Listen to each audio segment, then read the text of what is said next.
राधे राधे जय जगन्नाथ।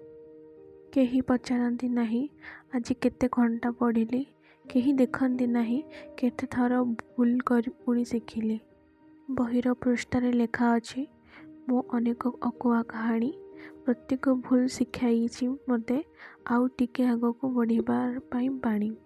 थकी जाए शरीर तथापि हार मानेनी मन, प्रत्येक रातिर नीरव परिश्रम लिखुची नुआ जीवन कहानी। Welcome to Study diary.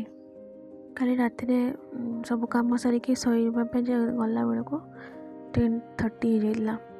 चेष्टा कली टिके निद हो जाओ हला नहीं कि जाने कहीं किसी टेंशन तो करू नथली किंतु निद आसु नथला। कही ना स्वप्न मत शोइबा दौ ना। तापर भाविली समयटा ना शोची ना किसी यूटिलाइज हो पार। दिन सारा तो एत इफेक्टिव पढ़ा हो पारुनी, बसिकी टिके पढ़ी 12टार उठिकी बसली पढ़ा स्टार्ट कली। पढ़ू पढ़ू सकाळ 5टा 6टा हो जाइला। तापरे भाविली राति सारा तो पढ़िली एबे टिके रेस्ट नहीं जीवे।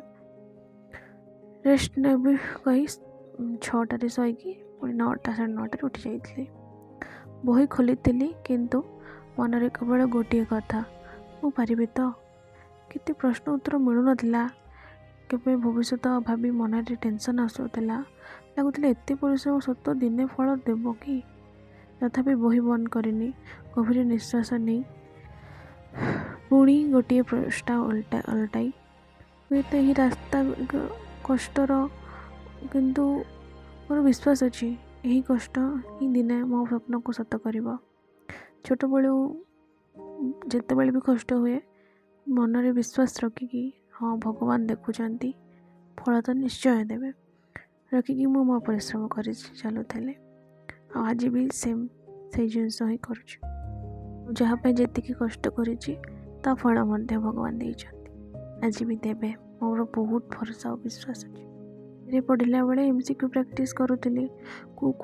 एमसीक्यू बहुत कष्ट लगुला, माने बहुत टाइम नहीं जाऊला, कूड़ा कूड़ा हो पार नाला। तो मन गोटे डर आसी जाऊला कौन स्वप्नटा सतरे पारिबी तो।